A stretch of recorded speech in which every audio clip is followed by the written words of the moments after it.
Thank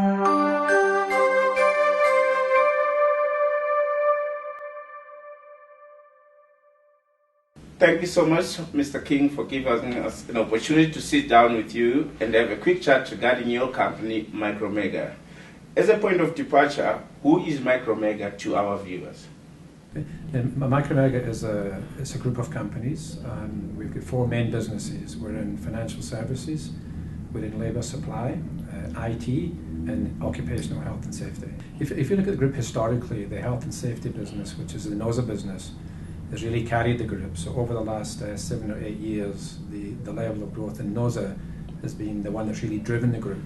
But what we have seen over the last 2 years, and what I expect to continue, is that the IT businesses, which are mainly focused on local authorities, I would think this year they'll probably overtake NOSA in terms of profitability, and I would think that would then continue into the coming years as they're growing at a far higher rate. And the work that you do with the local authorities, can you just a bit elaborate what kind of work you guys are doing there, and how do you see them receiving your input in terms of assisting them? Yeah, there's two main products there. I think the one is that we, across the whole local authority market, we're dealing in total with 130 local authorities. So that's almost half of the total market in South Africa. And outside of the country, we service all of the local authorities in Zimbabwe. And we essentially provide two services to them. The one is we are providing our enterprise software.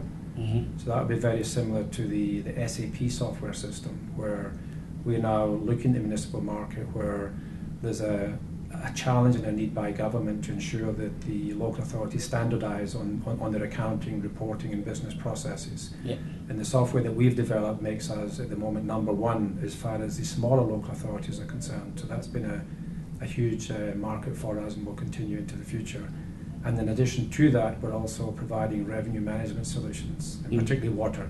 We've got some very smart water technology that's very, very advanced by world standards. And we're rolling that out within the municipal sector, given the obvious need and importance of water management in terms of both demand and making sure that the consumers who are using the water are paying for it. And the feedback from the municipalities, how has been the feedback from the product? I mean, looking at the challenges these municipalities have always had, you are trying to smoothen how they provide their services. Yeah, I think it's been phenomenal, and the fact that we've now got 130 of the local authorities on our books, I think is a credit to obviously the quality of the products and services that we are providing to them.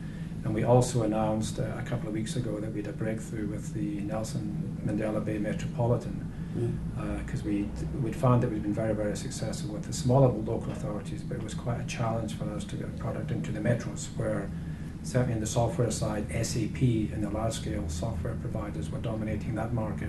But we did have a breakthrough there, so we're hoping that we can now improve and enhance our services to the larger municipal market. And today is one of your busiest days, I think, in the calendar, and you guys are announcing your results. Can you just briefly share with us what you think are the major highlights of what we are talking about today? What we're trying to do is grow the business at rates far higher than other GSE companies, and we've done that for the last 2 years by growing our earnings at over 100%. But very importantly with that, we're also trying to generate cash. And normally it's quite a challenge to grow your earnings and also grow your cash, because normally a lot of the cash goes into the growth of the earnings, into working capital. So we've also been very, very successful in growing our operating cash flow at 135% against earnings of 100%, which has allowed us to increase our dividend by 75%. So essentially, if you take the three key components that investors are interested in, which is earnings, operating cash profits and dividends, we are growing very, very significantly in all areas. Looking at growth, you have moved into new territories, if I may put it that way. How has that paid off thus far? Well, I think with the local authority in particular, I think adding on to your earlier question about the acceptance in the marketplace, if one looks at what's happening in the local authority market, I think we see two things. The one is there is an obvious need to provide infrastructure and services. It's a question of service delivery. And that's not only a business imperative, it's also a political imperative. And I think our view from a business perspective is, if one looks at the political imperative, one sees a lot of criticism, particularly of government, suggesting that they've let the country down over the last 20 years. But if you look at it from an infrastructure and a systems perspective, it doesn't matter who the government was. Even if the Nats were still in power, they could have not have taken service delivery into the rural areas, into the townships, with the level of systems and controls that were in place in 1994. So whether it was an ANC government or an old government, these problems were going to be there. So we see ourselves as stepping into that gap where we are now providing a high quality of level of infrastructure, support, revenue management, software solutions that will now finally allow the local authorities to get control of their finances, to get control of the reporting, and to effectively increase the level of service delivery, which I repeat, is not just a business imperative, there's a political imperative there as well. From your engagement with the local authorities, do you feel that there is the political will for these municipalities to improve on service delivery? I think there's no doubt about it. In fact, there's not a single municipality that we come across where we don't think the will is there to do it. I think, unfortunately, the financial resources in many cases, we're finding local authorities providing services not getting paid for them. That's a big issue for them, hence the importance of our revenue management solutions to help them at least collect the money that's due to them.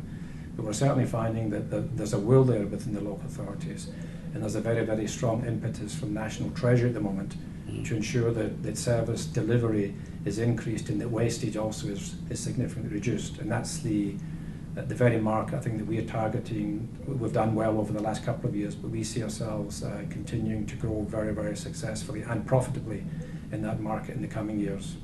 Okay. Mr. King, you have laid a solid foundation with MICROmega. What does the future hold? I think to some extent it's more of the same. You know, if I look at our health and safety business, we are number one in South Africa with the NOSA brand. And there is an increased level of awareness of health and safety. It's something that's used to just be in the factory floor, but now we're seeing boards and executive directors and non-executive directors paying far more attention to that. So we see that business growing very, very successfully and continuing, in fact, the growth that we've had over the last couple of years. We've discussed the local authority business. We're very excited, as you can probably tell from the conversation already, about the opportunities in that marketplace. But in addition to that, we historically have a very strong track record in financial services. And at this moment in time, you know, our financial service business is only 5% of our total headline earnings. And we see ourselves growing that business also very, very substantially in the next couple of years. We know that the regulatory environment is quite key for success of businesses. If you were to look at the current regulatory framework that you're operating in, are there issues that probably you feel that if the lawmakers, the policymakers, they should pay attention to try and make it easy for people to do business like yourselves? I think at the micro level, certainly, if one is looking to establish a company, if I go back to my involvement in South Africa, you know, I've been here almost 40 years.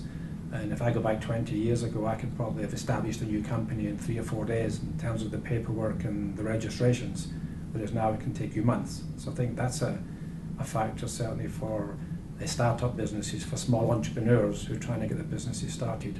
For us being a larger player, these issues are not as complicated for us, I think. So I wouldn't complain about the regulatory environment. I think compliance, in fact, is probably the issue when you have regulations in place that perhaps deserve to be there, but compliance is not properly adhered with.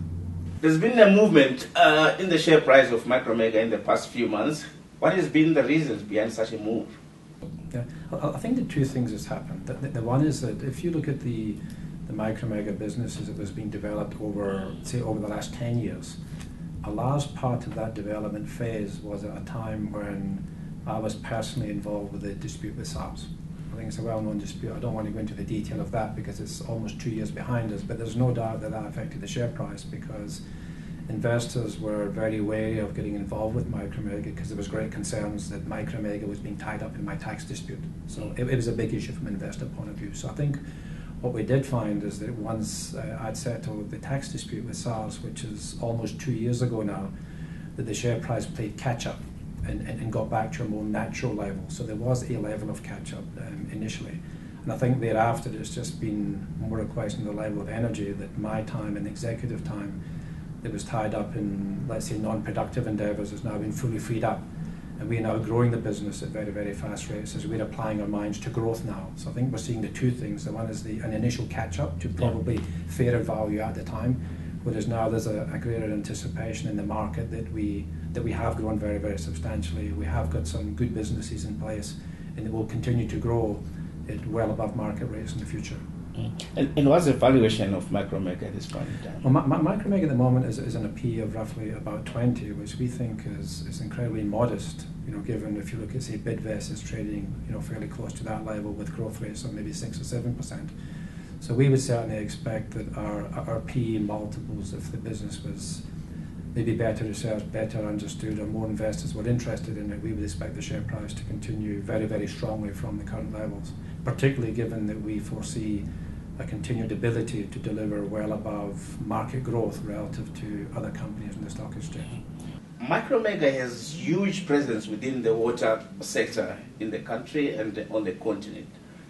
Can you briefly share with us the kind of work that you are doing in that space? Yeah, we see a couple of important things in the water sector. In terms of the bigger picture, you've got demand management. I think it's not just a South African issue, but as we stand at the moment, I think within a couple of decades, the global supply-demand for water is going to cross over where the demand exceeds supply. So we actually have a global water crisis, which is happening sooner in Africa than it is in some other parts of the world. So it's very, very important to get proper demand management into water, and our technology is aimed to help the demand management side of water.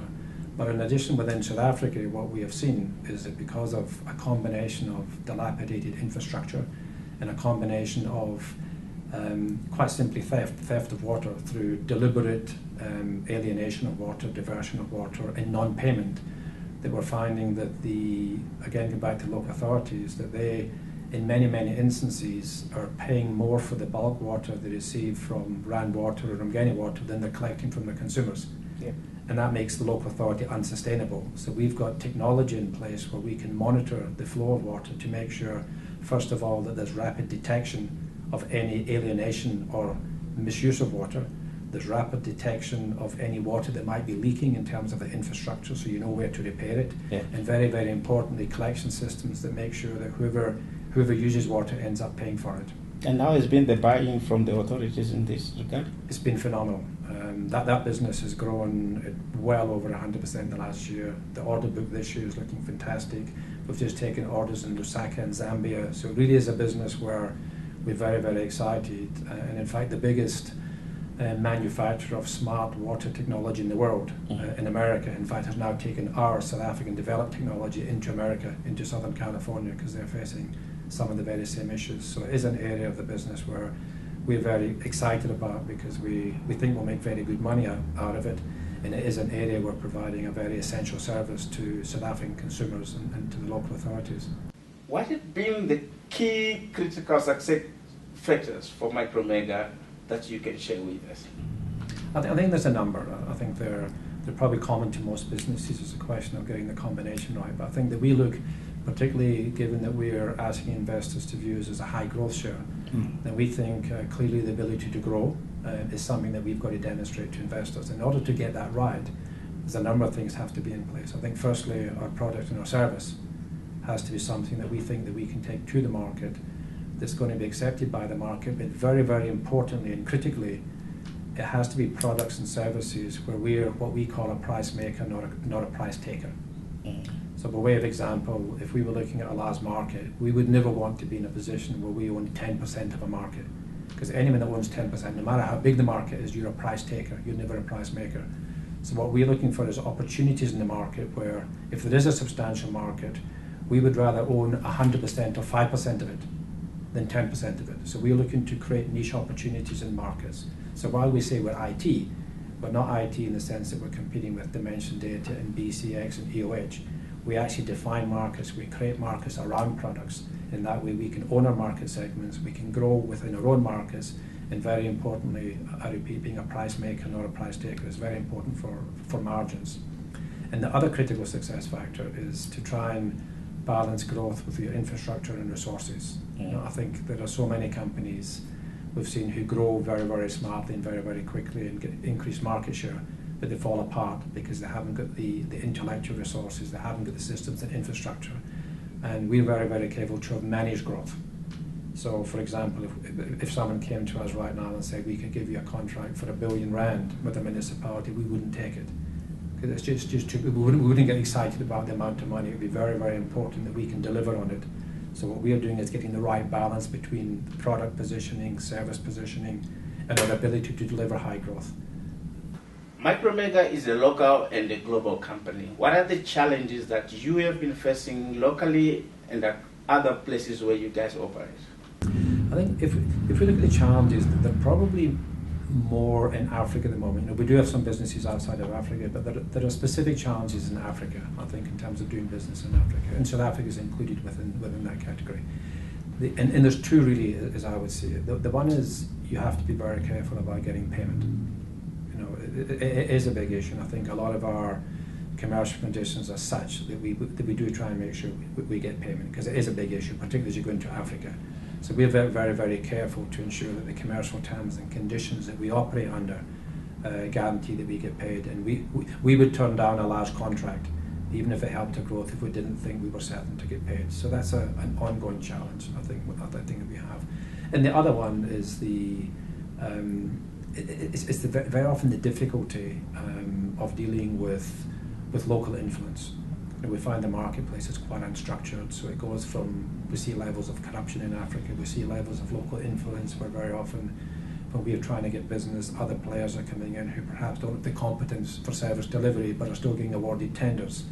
There's many situations where tenders are awarded fairly and then they're disputed. So the whole business environment within South Africa, I think, can be very awkward and can be very challenging. But having said that, it's just it's a market reality that we accept the challenge. I think we understand the challenge, and we just try and manage these commercial risks the best we can. And there's certainly not a level of risk that would deter us from growing significantly in these markets.